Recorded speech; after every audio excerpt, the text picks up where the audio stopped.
तो welcome to opportunity for JEE. पिछले lecture में हम लोगों ने एटम के तीन क्लासिफिकेशन के बारे में पढ़ा था, इलेक्ट्रॉन, प्रोटॉन और न्यूट्रॉन। तो आइए अब उससे हम लोग आगे बात करते हैं। अब हम लोग सेल के बारे में पढ़ते हैं। Electron revolve around the nucleus in a specific orbit. यानी मैंने कल आपको ये बताया था कि इलेक्ट्रॉन जो होता है वो आउटर मोस्ट में रहता है, और जो प्रोटॉन न्यूट्रॉन रहते हैं वो कहाँ रहते हैं, वो हमारे न्यूक्लियस में लाई करते हैं। तो अब तक हम लोगों ने ये समझा कि एक ऐसा ऑर्बिट होगा, एक स्पेसिफिक ऑर्बिट होगा जिसमें इलेक्ट्रॉन क्या हो रहा है, घूम रहे होंगे, और प्रत्येक स्पेसिफिक ऑर्बिट में फिक्स्ड नंबर के इलेक्ट्रॉन रहते हैं।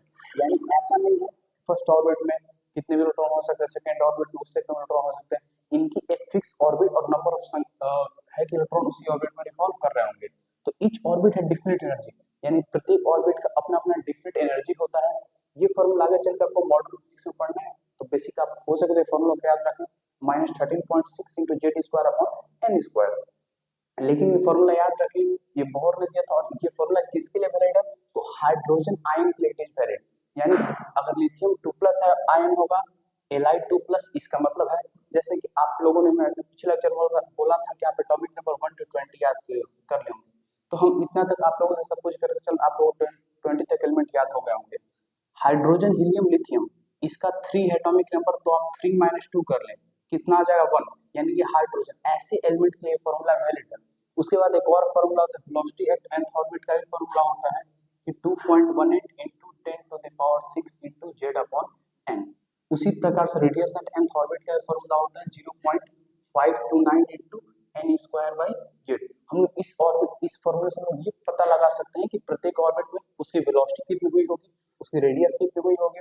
उसके बाद जैसे एनर्जी फर्स्ट ऑर्बिट हमारा होता है -13.6, उसके बाद आता है sub shell. It is the path taken by electron as they move around within a shell confines. यानी ये सब सेल क्या बताता है, ये पाथ बताता है कि इसमें कन्फाइन होकर इलेक्ट्रॉन इतना ही दूर में घूम रहा होगा। तो सब सेल का क्लासिफिकेशन एस, पी, डी और एफ। बेसिक आप लोगों ने इसका नाम तो पहले भी सुना ही होगा कि एक एस सब सेल होता है, एक पी सब सेल होता है, डी सब सेल होता है और एक सब सेल होता है। तो मैंने आपको इसका पीछे का पूरा फुल फॉर्म बता दिया हुआ है। S stand for sharp, P stand for principal, where D stand for diffuse and F stand for the fundamental। आपने एक चीज और गेस किया होगा कि S के अंदर मैक्सिमम 2 इलेक्ट्रॉन फिल कर सकते हैं, F के अंदर हम लोग मैक्सिमम, तो एक फॉर्मूला होता है 4l+2। और ये आपका फॉर्मूला कहाँ से आया, ये है जो इसको एजीमुथल क्वांटम नंबर बोलते हैं।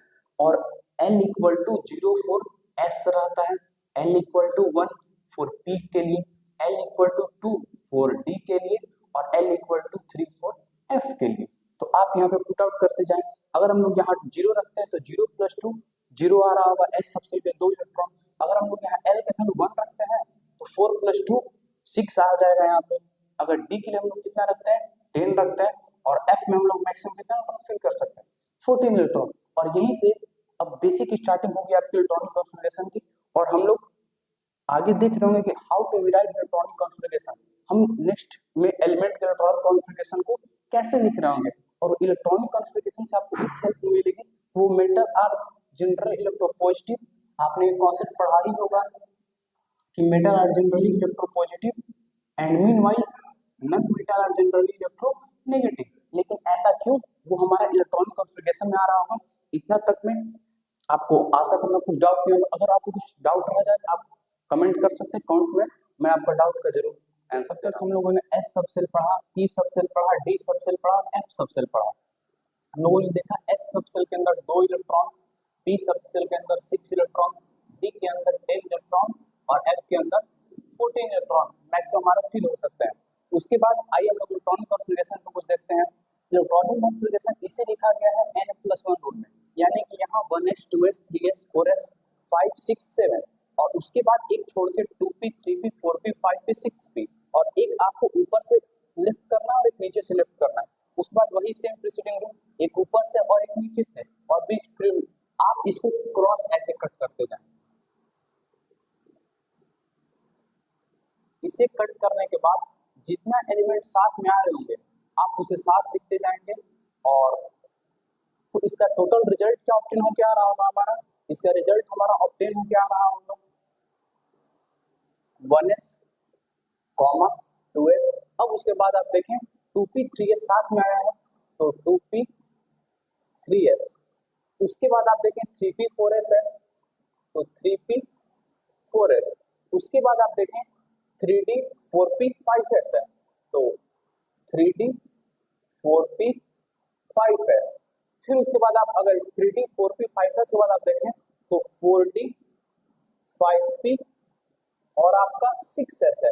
उसके बाद लास्ट प्रीसिडेंट एलिमेंट पे देखा जाए तो 4s, 5d, 6p और 7s।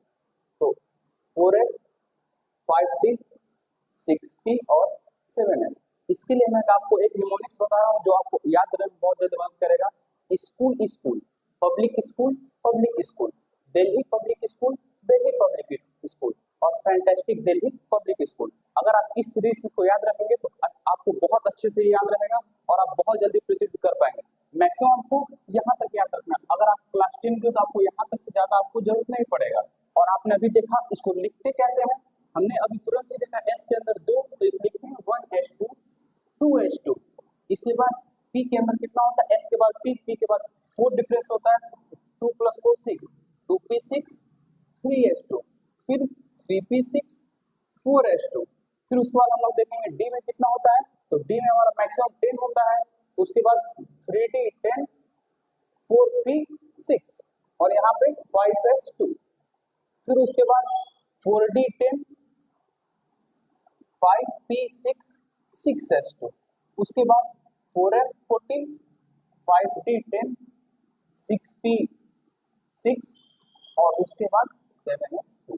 ये रहा आपका टोटल रिजल्टेड हमारा एटॉमिक कॉन्फ़िगरेशन का इन्होंने वैलेंसी, यानी जो आउटर मोस्ट जो सबसे बाहर इलेक्ट्रॉन होता है किसी सबसेल का, उसे हम लोग क्या नाम देते हैं, वैलेंसी। जैसे कि आप देख पा रहे हो एलिमेंट यहाँ हाइड्रोजन, इसका एटॉमिक नंबर कितना है 1, तो इसका इलेक्ट्रॉनिक कॉन्फ़िगरेशन लिखेंगे 1s1।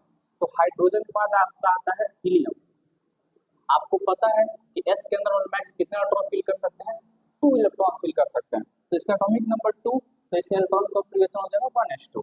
उसके बाद हीलियम, तो हीलियम का हमारा इलेक्ट्रॉनिक कॉन्फ़िगरेशन कैसे लिखेंगे, क्योंकि इसका एटॉमिक नंबर तो 3 है। अब आप याद करो मैंने आपको एक ट्रिक बताया था कि स्कूल और स्कूल, तो s के बाद क्या आगे आता है s, तो 1s2 2s1 यानी 2 + 1 3। हमेशा ये पावर को हमें ऐसे ऐड करना है ताकि ये किसके सम के बराबर हो जाए, ये दोनों का सम एटॉमिक नंबर के बराबर हो जाए।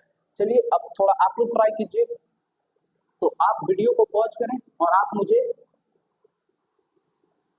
सोडियम का इलेक्ट्रॉनिक कॉन्फ़िगरेशन निकाल कर बताएं। तो आपने वीडियो पॉज कर दिया, आपका आंसर चेक कीजिए। एटॉमिक नंबर सोडियम का 11 होता है, इसे हम लोग कैसे लिख रहे होंगे, school school public school public school, तो 1s 2s 2p 3s 3p। तो हमारा कुछ ऐसे आ रहा होगा, तो हम लोग कुछ ऐसे इसको प्रोसीड कर रहे होंगे, तो हम लोग ऐसे देखेंगे सोडियम का एटॉमिक नंबर कितना रहा, तो सोडियम का एटॉमिक नंबर 11, तो हम लोग ऐसे से लिखेंगे 1s2 2s2 2p6 3s2। जब आप इसे ट्राई करेंगे 2 to 4 4 और प्लस 6 10 10 + 2 कितना आ गया 12, लेकिन मुझे लाना कितना है 11, इसलिए हम लोग यहाँ क्या लिखेंगे 1। चलिए इस बार आप मैग्नीशियम को ट्राई करें Mg का। अगेन आप वीडियो को पॉज करें और प्रैक्टिस करते रहें, क्योंकि साथ साथ बस आप सॉल्यूशन देखो तो आप उतना अच्छे से नहीं समझ पाओगे। चलिए वीडियो ऑन किया आपने, तो मैग्नीशियम का एटॉमिक नंबर कितना होता है 12, तो इसका एटॉमिक कॉन्फ़िगरेशन के लिए 1s2 2s2 2p6 और 3s2। ये रहा इसका इलेक्ट्रॉनिक कॉन्फ़िगरेशन। आपने बच्चों में कॉन्सेप्ट पढ़ा होगा इंडियन नंबर सिस्टम और इंटरनेशनल नंबर सिस्टम। तो इंडियन नंबर सिस्टम में बेसिकली आपने ध्यान दिया होगा, अब आपके दिमाग में आ रहा होगा कि आखिर इसका कनेक्शन इंडियन नंबर सिस्टम और इंटरनेशनल के साथ कैसे, वो मैं अभी आपको शो करता हूँ। इंडियन नंबर सिस्टम में कॉन्सेप्ट होता है वंस टेंस 100, फिर 1000 10,000 100, फिर उसके बाद आपका लाख। तो आपने चीज गेस किया होगा पहले 3 कॉमा फिर 2 कॉमा, ऐसा इंडियन नंबर सिस्टम में होता है। उसके बाद इंटरनेशनल नंबर सिस्टम में क्या होता है, इंटरनेशनल नंबर सिस्टम में हमारा होता है 3 कॉमा चलते हैं, जैसे कि वंस टेंस 100 फिर 1000 10,000 और 100,000, फिर उसके बाद मिलियन। उसी प्रकार से यहाँ होगा। तो आप यहाँ पे कैसे फील कीजिएगा उस चीज को, जैसे कि अगर आपको इसका पूरा एटॉमिक कॉन्फ़िगरेशन लिखना है, तो आप अगर सोडियम का एटॉमिक कॉन्फ़िगरेशन लिखना चाहते हो तो पहले आप एक ग्रुप रखो, फिर उसके बाद दो दो रखो, अगर नेक्स्ट नहीं है तो उसे वही लिख दो। जैसे कि यहाँ पे लिख सकते हैं हम लोग इसका 2, 6 + 2 8 और लास्ट क्या बचा 1। तो आपने भी क्या देखा कि जो आउटर मोस्ट इलेक्ट्रॉन रहता है उसे हम लोग क्या बोलते हैं, वैलेंसी बोलते हैं। तो इसीलिए सोडियम का जो वैलेंसी हो वो कितना आया होगा 1। तो आपने कभी गेस किया होगा पॉजिटिव और नेगेटिव रेडिकल, जो मैं आपको भी तुरंत लिखा रहा हूँ, तो सोडियम का इसीलिए नोटेशन कैसे होता है Na+1 के साथ, यानी इसका ये मतलब है, आपने ये तो जानते हैं सोडियम एक हाईली रिएक्टिव मेटल है, ये वाटर के साथ रिएक्ट करके एक जो थर्मिक रिएक्शन का फॉर्मेशन करता है, ये बहुत जल्दी रिएक्ट करता है वाटर के साथ और इसके जो रिएक्शन तो काफी एक्सप्लोसिव भी होता है। तो सोडियम जो है वो Na+, यानी सोडियम के पास कैपेसिटी है तो वो अपना +1 इलेक्ट्रॉन को दे दे, और जब वो +1 अपना इलेक्ट्रॉन दे देगा तो वो किसकी तरफ बच जाएगा, एक नोबल गैस की तरफ। जो भी मेटल या नॉन मेटल उनकी एक कैपेसिटी होती है, वो किसकी तरफ बनना चाहते हैं, नोबल गैस की तरफ। यानी नोबल गैस का आपको एक निमोनिक याद कराता हूँ, और करीना की रानी। आप इस नोबल गैस का ऐसे याद रखिए, इसको आप याद रखिए हीना, इसको नीना, इसको और इसको आप याद रखिए करीना की रानी। तो ऐसे आपको ये नोबल गैस का एलिमेंट, ये पूरा एलिमेंट है कि हीना, नीना और करीना की रानी। इसके लिए मैजिक नंबर, आपको एटॉमिक नंबर दिया जाए कोई जरूरत नहीं है। जैसा कि आपको पता है हाइड्रोजन और हीलियम, हीलियम का एटॉमिक नंबर कितना होता है 2। तो आप एक मैजिक नंबर याद रखें 2 8 8 18 18 32, ये आपका मैजिक नंबर है। तो 2 में +8 कर दें तो नियॉन का एटॉमिक नंबर कितना हो जाएगा 10, 10 + 8 आप कर दें 18, 18 + 18 कर दें 36, 36 + 18 कर दें तो 54, और 54 + 32 कर देंगे आप 3 to just 4 + 2 6 और 5 3 8। ये आपका एटॉमिक नंबर देख रहा हो। फिर से अगेन मैं इसको एक्सप्लेन कर रहा हूँ, हीना, नीना और करीना की रानी, इसका मैजिक नंबर है 2 8 8 18 18 32। इस ट्रिक से आपको एलिमेंट का एटॉमिक नंबर याद करने की जरूरत नहीं है, आप आराम से इसको पूरा याद कर सकते हो। जैसे 2 तो 2 + 8 10, आप ये गलतियां ना करें कि हाँ बस 2 + 2 या 4 लिख दें। तो 2 + 8 कितना हो गया 10, 10 + 8 18, 18 + 18 36 और 36 + 18 54 और 54 + 32 86। ऐसे आपका एटॉमिक नंबर आराम से आ जाएगा। अभी आप देखिए कि सोडियम जब 1 इलेक्ट्रॉन को अपना लॉस कर चुका होगा तो किसकी तरफ बन चुका होगा, नियॉन की तरह। 8 + 2 कितना 10, और कोई भी एलिमेंट किसकी तरह बनना चाहता है, सॉरी ये किसकी तरह बनेगा, नियॉन की तरह, और कोई भी एलिमेंट किसकी तरह बनना चाहता है, नोबल गैस की तरह। अभी आइए नेक्स्ट प्रोसीडिंग देखते हैं। इसका मैग्नीशियम का इसका लिख सकते हैं 2 8 और 2। तो 2 8 2 आपने अगर इसको प्रैक्टिस किया होगा तो इसकी वैलेंसी कितनी होती है, इसकी वैलेंसी होती है 2। तो अगर इसका वैलेंसी 2 आया, अगर ये अपना 2 इलेक्ट्रॉन को लॉस कर दे, तो 2 इलेक्ट्रॉन को लॉस कर दे तो ये भी किसकी तरह बन जाता है, नियॉन की तरह। मैंने पहले ही बोला कोई भी एलिमेंट मेटल और नॉन मेटल हो वो किसकी तरह बनना चाहता है, नोबल गैस की तरह। तो इसके लिए इसका वैलेंसी कितना हो जाएगा, तो आपका वैलेंसी हो जाएगा 2। आप अपने नोट्स जो आप बना रहे हो मेरे साथ साथ, आप उसमें नोट्स में 1 to 20 एलिमेंट का वैलेंसी के साथ आप लिखें।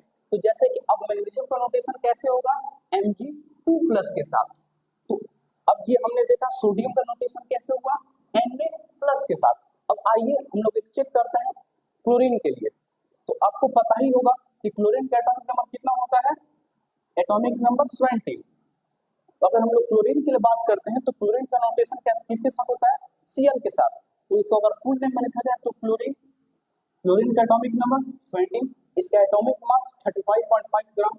तो इसका अगर इलेक्ट्रॉनिक कॉन्फ़िगरेशन ये ट्रिक से लिखते हैं तो 1s2 2s2 2p6 3s2, यानी स्कूल पब्लिक स्कूल। तो 2 + 2 4 4 + 6 10 10 + 2 12, फिर 3p 12 में हम ऐसा क्या ऐड कर दे कि 20 आ जाए 5।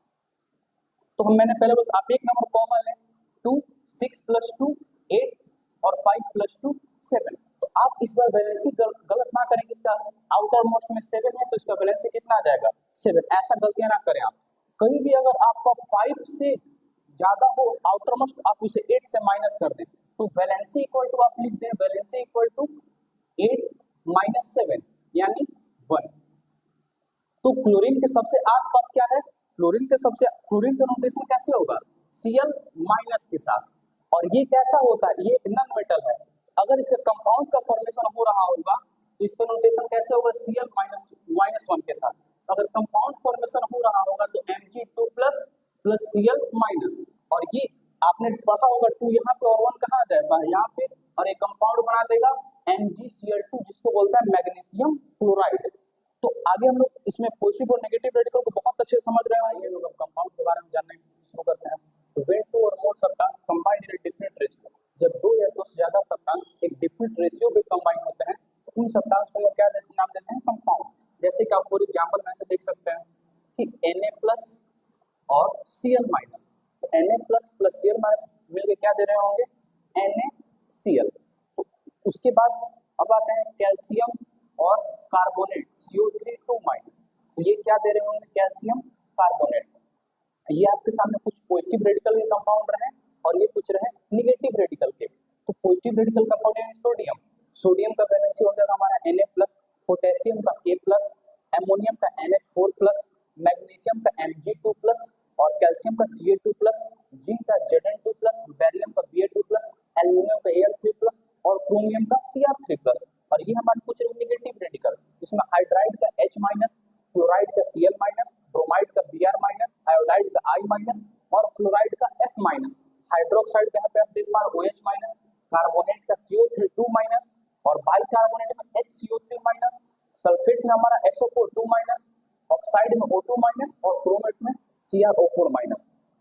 अब दरअसल बात समझने वाली ये है कि कोई भी जो एलिमेंट, कोई भी कंपाउंड होते हैं वो एक पॉजिटिव और एक नेगेटिव रेडिकल के साथ हमेशा कंबाइन करके ही बनते हैं। अच्छा, मैंने आपको पिछले में बोला था कि आप पोटेशियम पे इलेक्ट्रॉनिक कॉन्फ़िगरेशन लिखें, तो आइए कुछ देखते हैं।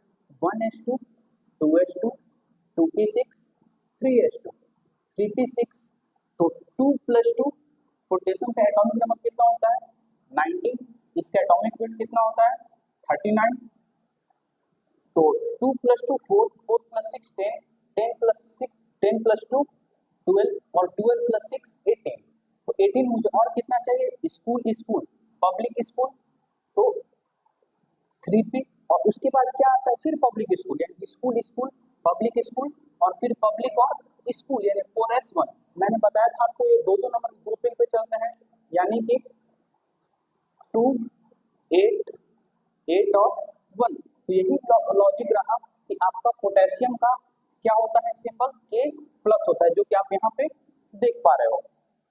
उसके बाद आपके दिमाग में आ रहा होगा यहाँ पे एल्युमिनियम का 3+ कैसे, वो भी हम लोग गेस कर सकते हैं। एल्युमिनियम का 3+ के लिए आप यहाँ पे अगेन गेस करें, आपने इसे नोट कर ही लिया होगा, और पीछे मैंने आपको एक वर्क भी दिया था, आप उसे साथ साथ चलते रहे। तो पहले आप वीडियो को पॉज करें और आप एक बार एल्युमिनियम का एटॉमिक नंबर और इलेक्ट्रॉनिक कॉन्फ़िगरेशन को लिखें। तो चलिए, अपने वीडियो ऑन किया होगा पॉज के, आपने लिखा होगा, अब उसे मैच कीजिए। एल्युमिनियम का एटॉमिक नंबर कितना रहा 13, उसका एटॉमिक वेट कितना हो जाएगा 27।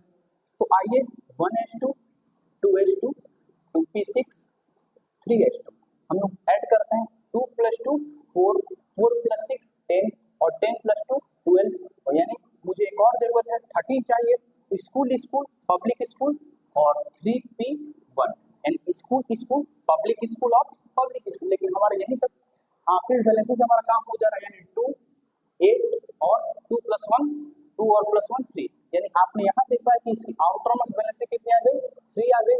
इसीलिए हमारा एल्युमिनियम का एटॉमिक जो सिंबल आपका एटॉमिक जो सिंबल आप देख पा रहे हो Al3+ में है। उसके बाद यानी ये क्या दिखाता है कि एल्युमिनियम कितना लॉस कर सकता है, अपना 3+ इलेक्ट्रॉन को लॉस कर सकता है। और आप देख पा रहे इसके अगल बगल नोबल गैस क्या होता है, जैसे कि आप देखिए हीलियम, उसके बाद अगर आप नोबल गैस पीछे आपको बताया था कि नोबल गैस कैसा होता है हीना यानी नियॉन, फिर उसके बाद सोडियम, फिर उसके बाद मैग्नीशियम, एल्युमिनियम। तो एल्युमिनियम के लगभग सबसे क्लोजेस्ट जो नोबल गैस है वो तो नियॉन है, और उससे काफी हीलियम तो उससे काफी, क्योंकि हीलियम का एटॉमिक नंबर कितना होता है, हीलियम का एटॉमिक नंबर 2 होता है, वहीं नियॉन का एटॉमिक नंबर कितना होता है 10 होता है। तो हम लोग ये देख पा रहे हैं एल्युमिनियम क्या सोचता है, अगर मैं अपना 3 इलेक्ट्रॉन को लॉस कर रहा हूँ तो 3 इलेक्ट्रॉन को लॉस करने के बाद मैं किसकी तरह बन जाऊंगा, नियॉन की तरह। और ये कोई भी पॉजिटिव रेडिकल हो या फिर नेगेटिव रेडिकल हो, ये हमेशा यही चाहते हैं कि हम अपने इलेक्ट्रॉन को लॉस करके किसकी तरह बन जाए, एक नोबल गैस की तरह। चलिए उसके बाद आइए कुछ मैं इसके और प्रैक्टिस कर रहा हूँ कंपाउंड फॉर्मेशन की। अब जैसे कि आप लोग एक कंपाउंड बनाइए, वीडियो को पॉज कीजिएगा, पहले क्वेश्चन नोट कर लीजिए, सोडियम और बाइकार्बोनेट। आप सोडियम बाइकार्बोनेट का, ठीक है, आप वीडियो को पॉज किया और सोडियम बाइकार्बोनेट का बनाया। चलिए अब हम चेक करते हैं। सोडियम का वैलेंसी होता है हमारा Na+ और बाइकार्बोनेट का HCO3-। तो ये क्या मिलकर बना देगा, NaHCO3, जिसको हम लोग नाम बोलते हैं सोडियम बाइकार्बोनेट। तो अब आपको मगअप करने की जरूरत नहीं पड़ेगी कि सोडियम बाइकार्बोनेट का NaHCO3 NaHCO3 NaHCO3। आप किसी भी चीज को मगअप ना करें, आप किसी चीज को रटे ना। चीजों को अगर एक बार आप कॉन्सेप्ट समझ लोगे तो आपको कभी लाइफ में दिक्कत नहीं होगी। जैसे कि अब आता है मैग्नीशियम और बाइकार्बोनेट। तो आप सोचिए मैग्नीशियम और बाइकार्बोनेट का कि मैग्नीशियम बाइकार्बोनेट क्या बनेगा।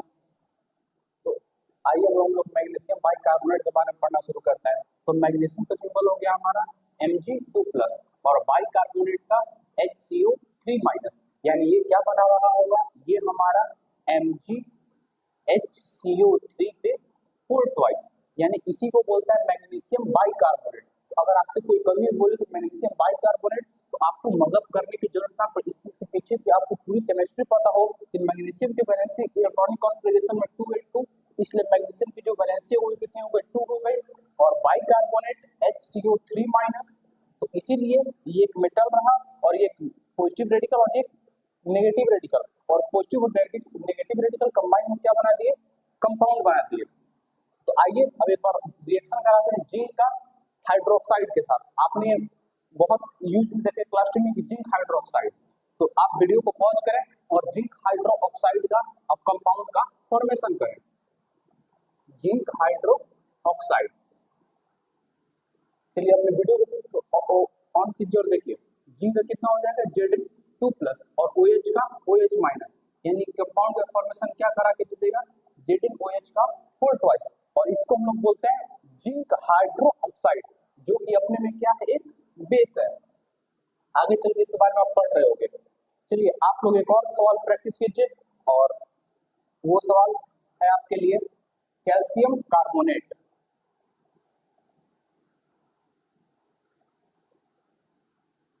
तो कैल्शियम कार्बोनेट आपने बना लिया होगा। कैल्शियम का सिंबल हो गया हमारा Ca2+ और कार्बोनेट का हो गया CO3 2-, यानी ये हो गया हमारा CaCO3। अब तक हम लोगों ने ये समझा एक पॉजिटिव रेडिकल लेके सबसे रिएक्शन। तो आपके लिए मैं एक वर्क दे रहा हूँ, आप जरूर इसको करिएगा ताकि तभी आपका परफेक्टनेस आ पाएगा। इधर मैंने लगभग 9 पॉजिटिव रेडिकल लिखा है और इधर आपको अप्रोक्सीमेटली 11 नेगेटिव रेडिकल। तो आपको करना बस ये है कि सबसे पहले आपको पॉजिटिव और नेगेटिव रेडिकल को याद करना है, और याद करने के साथ इन दोनों रेडिकल को आपको सिंबल याद करना है। और सोडियम को लेकर हाइड्राइड के साथ, सोडियम को लेकर क्लोराइड के साथ, फिर सोडियम को लेकर ब्रोमाइड के साथ, सोडियम को आयोडाइड के साथ। और आपको ये प्रत्येक कंपाउंड, ये 9 इसका कंपाउंड और 9 इसका कंपाउंड, यानी टोटल आपको अपने वर्क में ये रहेगा कि आपको 81 कंपाउंड का फॉर्मेशन करके लाना है। जब आप 81 कंपाउंड का फॉर्मेशन कर दिए तब आप बहुत अच्छे से परफेक्ट लेवल पे तैयार हो जाओगे।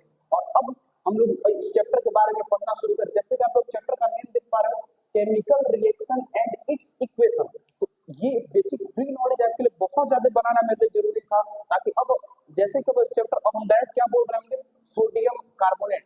तो सोडियम कार्बोनेट सुनते ही आपके दिमाग में क्या चलना चाहिए, अच्छा यानी 281 सोडियम इलेक्ट्रॉनिक कॉन्फ़िगरेशन, इसका 1 क्या हुआ होगा, पॉजिटिव रेडिकल 1 हुआ होगा। उसके साथ साथ कार्बोनेट का CO3 2- होता है, और ये हमारा होता है Na+, और इसका हो गया CO3 2-, और ये क्या निकाल के आपको बना देगा, सोडियम कार्बोनेट। यानी अब आपको बार बार चीजें रटने की जरूरत नहीं पड़ेगी, आपको कोई चीजें मगअप करने की जरूरत नहीं पड़ेगी, अब आप समझ गए होंगे। तो चलिए एक और आपके लिए प्रैक्टिस कर लीजिए, अमोनियम कार्बोनेट बनाइए। तो आपके लिए एक और कंपाउंड अमोनियम कार्बोनेट, या उससे भी अच्छा चलिए एक और कंपाउंड या उसको छोड़िए, एल्युमिनियम कार्बोनेट बनाइए। एल्युमिनियम कार्बोनेट, तो एल्युमिनियम का देख ही पा रहे हो आप लोग, एल्युमिनियम का सिंबल कितना होता है, Al3+, क्योंकि 283 उसका इलेक्ट्रॉनिक कॉन्फ़िगरेशन हो गया। तो इसको हम लोग लिख देंगे Al3+, और कार्बोनेट के लिए CO3 2-। अब यहाँ ये देख आप ये गलतियां ना करें कि 3 में से 2 गया तो शायद बचा 1, तो AlCO3, इसको ऐसे लिखना पूरी तौर तरीके से गलत है। तो इसे हम लोग कैसे लिख रहे होंगे, यहाँ पे आपने क्रॉस मल्टीप्लीकेशन का टर्म समझा होगा।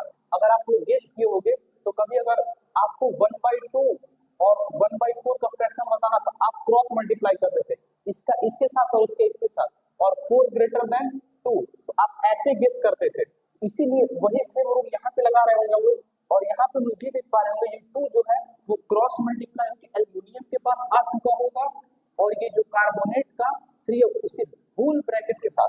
अगर कोई आपसे अगर यहाँ पूछ रहा हो कि इसका ऑक्सीजन यहाँ पे कितना मॉलिक्यूल प्रेजेंट है, हम लोग लिख देंगे 3 2 जा 6, यानी ऑक्सीजन का 6। ये भी आपने बेसिक सीखा होगा कि इसका अगर इसके एटॉमिक मास ये कंपाउंड का कितना होगा आप निकालना जानते ही होंगे।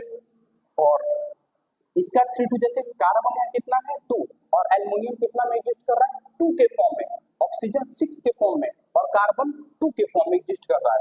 उसी प्रकार से आप ये सबसे इंपॉर्टेंट चीजों को मैं बार बार आपको रिपीट कर रहा हूँ कि आपको पॉजिटिव रेडिकल और नेगेटिव रेडिकल पे बहुत अच्छा कॉन्सेप्ट होना चाहिए, तब हम लोग केमिकल रिएक्शन के बारे में पढ़ना शुरू करेंगे। तो आइए हम लोग एक नोट काफी इंपॉर्टेंट पढ़ते हैं, जो कि मैंने आपको बोला भी था कि आप नोट को लिख लीजिएगा। If valency of element is 1 2 and 3, अगर किसी एलिमेंट का वैलेंसी 1 2 और 3 आ रहा होगा तो उसको हम लोग क्या बोलेंगे, वो हमेशा क्या फॉर्म करेगा, वो हमेशा पॉजिटिव रेडिकल को फॉर्म करेगा। यानी वो पॉजिटिव रेडिकल का फॉर्म करने का मतलब है वो अपना इलेक्ट्रॉन को हमेशा दे रहा होगा किसी को, और then it always gain of the electron. यानी आपने हमेशा गेस किया होगा कि जब कोई भी एलिमेंट पॉजिटिव रेडिकल फॉर्म करता है तो इलेक्ट्रॉन क्या कर रहा होता है, गेन कर रहा होता है। और if the valence of element is 5 6 always form negative radical and it always loss it electron, और इलेक्ट्रॉन को क्या कर रहा होगा, लॉस कर रहा होगा। And if valence of element is 4, अगर किसी एलिमेंट का वैलेंसी 4 होगा वो नाइदर गेन और नॉर लॉस। यानी देखते हैं कार्बन, कार्बन की जो वैलेंसी होती है वो लगभग 4 के बराबर होती है, और इसीलिए जो कार्बन होता है वो टेट्रावैलेंट होता है। जैसे कार्बन का एटॉमिक नंबर कितना होता है, hydrogen, helium, lithium, beryllium, boron और कार्बन, यानी कार्बन का एटॉमिक नंबर हमारा 6 हुआ, तो इसको हम 2 और 4 के फॉर्म में लिख सकते हैं। मैंने देखा कि अभी जो है वो वैलेंसी कितना आ रहा है इसका ऑटोमोस्ट 4 आ रहा है, और यहाँ आप लोगों ने लिखा भी कि the valency of element is 4 then it is neither loss और नॉर गेन। ये जैसे आप ऐसे समझिए इसको, आपको आगे चैप्टर जिसका नाम पड़ेगा क्लास 10 में ही, कार्बन एंड कंपाउंड, उसमें आपको थोड़ा सा मैं फील दिलाता हूँ चैप्टर का। तो बेसिकली आप अगर ये चीज को समझ पा रहे होंगे तो अगर यहाँ देखा जाए तो मैग्नीशियम जो है वो Mg2+ के फॉर्म में एग्जिस्ट किया है, और क्लोरीन जो है वो Cl-। ये कंपाउंड कैसे बने इसको और अच्छे से हम फील कर सकते हैं। यानी मैग्नीशियम कितना मैक्सिमम गेन लॉस कर सकता है 2, और क्लोरीन कितना ले सकता है 1। तो इसको जरा अच्छे से और समझिएगा। अभी हम लोगों ने देखा था मैग्नीशियम की इलेक्ट्रॉनिक कॉन्फ़िगरेशन कितनी थी 282, और क्लोरीन की इलेक्ट्रॉनिक कॉन्फ़िगरेशन जो थी हमारी वो कितनी थी 287। यानी क्लोरीन के आउटर मोस्ट ऑर्बिट में कितना इलेक्ट्रॉन था 7 इलेक्ट्रॉन था। इसको हम लोग इसके इलेक्ट्रॉन को डॉटेड से बना लेते हैं 2 2 4 5 6 और 1.7, और मैग्नीशियम का आउटर ऑर्बिट में कितना है 2 इलेक्ट्रॉन, तो इसको हम लोग क्रॉस से रिप्रेजेंट कर लेते हैं। तो अब मैग्नीशियम और क्लोरीन के पास क्या ऑप्शन है, मैग्नीशियम तो वैसे मैग्नीशियम के पास 2 8 और 2, तो मैग्नीशियम तो ये बोलेगा ना कि देखिए मैं आपको 2 से ज्यादा नहीं दे सकता। तो क्लोरीन तो ये सोच रहा है कि अगर ये मुझे अपना ये मैक्सिमम कितना दे सकता है 2 दे सकता है मैग्नीशियम, तो क्लोरीन को कितने की जरूरत है 2 4 6 और 2 4 6 और 1 7। यानी मैंने आपको बताया था कोई भी एलिमेंट स्टेबिलिटी के लिए आउटर मोस्ट से कितना इलेक्ट्रॉन होना चाहिए, 1 इलेक्ट्रॉन होना चाहिए। तो ये इससे कुछ ऐसा बोलेगा कि आप मुझे 1 दे दीजिए, ठीक है। आपने फॉर्मूला पढ़ा होगा MgCl2, लेकिन मैग्नीशियम का तो एक और इलेक्ट्रॉन बोल रहा है कि अरे मेरा 1 लियो तो मेरा एक और ले लो। तो क्लोरीन के एक और फैमिली एग्जिस्ट करता है वो भी 2 4 6 और 7 के फॉर्म में। तो अगर इसको अच्छे से गेस किया जाए तो क्लोरीन जो हमारा रहा वो आपका, इसको अच्छे से और डॉटेड लाइन से बना दिया जाए तो Cl4 6 और 1 की 7। तो जब ये अपना एक आगे प्रोसीड किया तो क्लोरीन ने भी अपना एक आगे दिया, और उसके साथ नेक्स्ट क्लोरीन 2 4 6 और 1 7। तो मैग्नीशियम और क्लोरीन, तो यहाँ मैग्नीशियम अपना एक आगे बढ़ाया और क्लोरीन ने अपना एक आगे बढ़ाया, तो यहाँ मैग्नीशियम और क्लोरीन के बीच बॉन्ड हुआ और यहाँ पे मैग्नीशियम और क्लोरीन के बीच बॉन्ड हुआ और ये ऐसा फॉर्म कर क्या बना दिया, MgCl2। तो अब आशा करता हूँ इसकी इंटरनल स्टोरी तुम अच्छे समझ पा रहे होगे एलिमेंट की और कंपाउंड का फॉर्मेशन कैसे हुआ। उसके बाद अब हम लोग क्लास 10 का जो चैप्टर वो अब हम लोग पढ़ना शुरू करते हैं। बाकी हमने जो प्री नॉलेज था वो आपको बहुत अच्छे से एक्सप्लेन कर दिया और अगर अभी भी आपको कुछ डाउट रह जा रही हो तो आप कमेंट में टॉपिक को करें और मैं आपको जवाब दे रहा हूँ। आइए केमिकल रिएक्शन पढ़ते हैं। The process in which two or more substance combine to form new substance, एक ऐसा प्रोसेस जिसमें दो या दो से ज्यादा सब्सटेंस कंबाइन होके एक न्यू सब्सटेंस का फॉर्मेशन करें, उसे हम लोग क्या नाम देते हैं, केमिकल रिएक्शन। एक काफी आसान केमिकल जो हम लोग बचपन से ही देखते आ रहे हैं कि H2 गैस होता है प्लस O2 ये भी गैस होता है और जब हम लोग इसमें इलेक्ट्रिक स्पार्क दे रहे होते हैं तो ये आपका क्या बना रहा होता है, H2O लिक्विड। और बेसिकली आपने देखा होगा कि यहाँ O जो 2 है वो अकेला एग्जिस्ट फॉर्म कर रहा है। एक मैं आपसे बात एक और कहना चाहूंगा, सब लोग एक जो लोग मेरे लेक्चर को अच्छे से फॉलो कर रहे हैं तो वो एक लैंग्वेज ऑफ केमिस्ट्री नाम की बुक आती है, आप उस बुक को परचेज कर लें और उस बुक में पेज नंबर 54 में ऐसा बहुत सारा क्वेश्चन प्रैक्टिस के लिए बोला है, आप जाकर उस क्वेश्चन को बहुत अच्छे से सॉल्व करें। जब आपका बैलेंसिंग क्लियर हो जाए आप अपने पास दो होमवर्क जरूर रखें। सबसे पहले तो मिनिमम आपको सबसे फर्स्ट आपके लिए होमवर्क ये रहेगा कि आप मिनिमम 81 कंपाउंड का फॉर्मेशन करें। सेकंड, उसके बाद आप जाके पेज नंबर 54 पे आप उसको सॉल्व करें और उसको सॉल्व करने के बाद ही आप लेक्चर देखें। आप ये गलतियां ना करें कि बस आप लेक्चर देखते जाएं, नोट्स बनाते जाएं, क्योंकि रिवीजन ही सक्सेस का एक सबसे बड़ा फैक्टर है। हम लोग लाख लेक्चर देखने, लाख वीडियो देखने और जब तक कुछ चीजों को रिवीजन ना करें तो कोई फायदा नहीं हमारे लेक्चर देखने से। तो आते हैं केमिकल रिएक्शन। आपने देखा कि जब दो या दो से ज्यादा सब्सटेंस कंबाइन हुए और वो क्या बना दिए, न्यू सब्सटेंस बना दिए, तो उसको हम लोग क्या नाम दे दिए, केमिकल रिएक्शन। तो मैं अब इस केमिकल रिएक्शन को हम लोग आगे टाइप ऑफ केमिकल रिएक्शन पढ़ रहे होंगे और कैरेक्टरिस्टिक्स ऑफ केमिकल रिएक्शन हम लोग इसमें नेक्स्ट में पढ़ रहे होंगे। तो आइए हम लोग कैरेक्टरिस्टिक्स ऑफ केमिकल रिएक्शन के बारे में पढ़ना शुरू करते हैं। कैरेक्टरिस्टिक्स ऑफ केमिकल रिएक्शन यानी जब केमिकल रिएक्शन हो रहा होगा तब क्या क्या पॉसिबिलिटी होती है, क्या क्या चीज हो सकता है। तो सबसे पहले चेंज इन स्टेट। स्टेट जैसे कि मैंने आप लोगों को मैटर पढ़ाया था और मैटर में हम लोग देखा था 5 स्टेट एग्जिस्ट करता है, सॉलिड, लिक्विड, गैस। तो कोई भी केमिकल रिएक्शन हो रहा होगा तो सबसे पहले हो सकता है उसके स्टेट में चेंजिंग आ रहा होगा, जैसे कि NH3 जिसको अमोनिया बोलते हैं और HCl जिसको हाइड्रोक्लोरिक एसिड बोलते हैं, यानी हाइड्रोजन और क्लोराइड के साथ मिलकर बना होगा। तो जब ये NH3 गैस, इसका नोटेशन गैस का G के साथ करते हैं, HCl का भी देखिए G के साथ नोटेशन हो गया, तो ये क्या बनाया, अमोनियम क्लोराइड बना दिया। ये अमोनिया और अमोनिया में आप बहुत अच्छा से डिफरेंस रखिएगा, एक हाइड्रोजन का अंतर और नाम का भी अंतर है। बहुत लोग इसको कंफ्यूजन में अमोनियम बोल देते हैं, इसको अमोनिया। तो ऐसा आप कंफ्यूजन में गलत नहीं बोलिएगा, आपको हमेशा इसको सही नाम से बोलना है। उसके बाद चेंज इन कलर, जब कोई केमिकल रिएक्शन हो रहा होता है तो उसमें जो न्यू पार्टिकल्स, जो न्यू प्रोडक्ट बन रहे होते हैं उसका कलर में भी चेंज जाता है। जैसे कि जो फेरस सल्फेट है, फेरस सल्फेट का ओरिजिनल कलर हमारा कौन सा हो गया, ग्रीन कलर हो गया।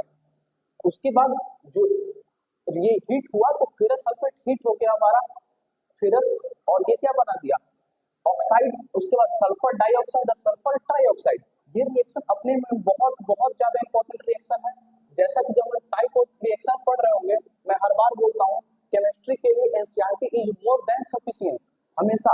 और अगर आपको बोर्ड को प्रैक्टिस में अच्छे में चलना है तो हमेशा आपको hard practice daily life routine, ये नहीं कि आपको एक दिन आप 4 घंटा पढ़ लिए या 5 घंटा पढ़ लिए हो गया, और आपको पर डे चलना होगा, तभी आप परफेक्टनेस की तरफ चल पाइएगा। और एग्जाम के लिए पहले आप एग्जाम को पढ़िए, और एग्जाम को जब आप पढ़ लीजिएगा तो आपको एग्जाम के लिए पढ़ने में आपको कोई दिक्कत नहीं आएगी। और हमेशा एक बात याद रखिए कि आपको एनसीईआरटी को, ये नहीं, आपको एक रेफरेंस बुक को लेकर चलना है, और रेफरेंस बुक एक लेके चलिए और उसको पूरे टिल ईयर तक, नेक्स्ट जब तक आप एग्जाम दे ना दो तब तक आपको एनसीईआरटी को बहुत अच्छे से रिवाइज करना। अब ये गलतियां ना करिए, कोई एनसीईआरटी पढ़ रहा है और कोई आपके बगल वाला कोई दोस्त हो जो एसएम पढ़ रहा है, तो आपके दिमाग में कंफ्यूजन लगे हमें एसएम पढ़ना चाहिए, एनसीईआरटी पढ़ना चाहिए। NCERT is more than sufficient for chemistry. और इस मेरे नोट्स को बहुत अच्छे से रिवाइज करके जाइए। आपका बोर्ड में आपको खुद फील आ रहा होगा, जब आप एग्जाम दे रहे होगे तब इस नोट्स का आपको इंपॉर्टेंस वहां जाके पता चल रहा होगा। तो अपने नोट्स का रेस्पेक्ट करें और अपने एनसीईआरटी का एलोंग विद अपने पेरेंट्स का रेस्पेक्ट करें, तभी आप लाइफ में सक्सेस हो पाइएगा। मेन हमारे एजुकेशन सिस्टम का रोल यही है कि आप कितना ज्यादा खुद को अपने पेरेंट्स को, अपने से बड़ों को और अपने को छोटों को आप कितना रिस्पेक्ट दे पा रहे हो। तो आइए हम लोग चेंज इन कलर पढ़ते हैं। तो when chemical reaction occur then new product form होता है कलर चेंजेस के साथ। जैसे यहाँ ग्रीन आयरन सल्फेट है तो ये रेडिश ब्राउन बना दिया, सल्फर डाइऑक्साइड और सल्फर ट्राइऑक्साइड इसको बोलते हैं। जब ऑक्सीजन 2 हो तो उसको बोलते हैं ट्राइऑक्साइड गैस, और जब ऑक्सीजन 3 हो तो उसे बोलते हैं जब ऑक्सीजन 2 हो तो उसे बोलते हैं डाइऑक्साइड, और जब ऑक्सीजन 3 हो तो उसे हम लोग बोलते हैं ट्राइऑक्साइड। तो हम ये एज्यूम कर सकते हैं आपको मेरे द्वारा दी गई सारी बातें बहुत अच्छी लगी होंगी। अगर सारा कंटेंट अच्छा लगा तो आपको लेक्चर अच्छा लगा तो आप ज्यादा से ज्यादा इसको लाइक शेयर और सब्सक्राइब करें, ताकि ये जो पूरा वीडियो का प्लेलिस्ट है वो सब लोगों तक फैल पाए। और ऐसे लोग जो कि इकोनॉमिकली वीकर है, मैं उनके लिए और अवेयर हूँ। जो लोग कोचिंग नहीं कर पा रहे हैं, जो लोग रूरल एरिया से बिलोंग करते हैं, जिनके लिए अफोर्डेबल कोचिंग नहीं है, जो गर्ल्स नहीं कोचिंग कर पाते हैं, गांव से आना उनके लिए पॉसिबल नहीं है, उनके लिए बहुत ज्यादा नोट्स ऑप्शन है। आप थोड़ा भरोसा करके उस नोट्स को अच्छे से पढ़ें, उसका नोट साथ साथ बनाते चले। और मैंने जो आपको 2 होमवर्क दिया था 81 कंपाउंड का फॉर्मेशन करने के लिए, और सेकंड में आपको पॉजिटिव और नेगेटिव रेडिकल याद करने के लिए, आप उसको अच्छे से याद करें। अब तक हम लोग केमिकल रिएक्शन को पढ़ा, आगे हम लोग इसके नेक्स्ट पार्ट को पढ़ रहे हैं नेक्स्ट लेक्चर में। और आप इस चैनल को लाइक सब्सक्राइब करें, ताकि इस वीडियो का आपको नेक्स्ट प्लेलिस्ट जब अपलोड हो तो आपके पास तुरंत नोटिफिकेशन चल जाए, और आप जितना जल्दी हो सके इस चैप्टर को एंड अप करें, क्योंकि अपने पास बहुत कम टाइम बोर्ड के लिए बचा हुआ है। वैसे ही आपका अगर ये समर वेकेशन इसको का एंड अप हो रहा होगा तो आपके पास बहुत सारा प्रेशर होगा एग्जाम का भी, तो आप इस प्रेशर को हैंडल करें और जितना जल्दी हो सके। मैं भी आपके लिए एक्टिव जल्दी वीडियो अपलोड कर रहा हूँ, और आप भी उस वीडियो का नोट्स के साथ साथ कंप्लीट करते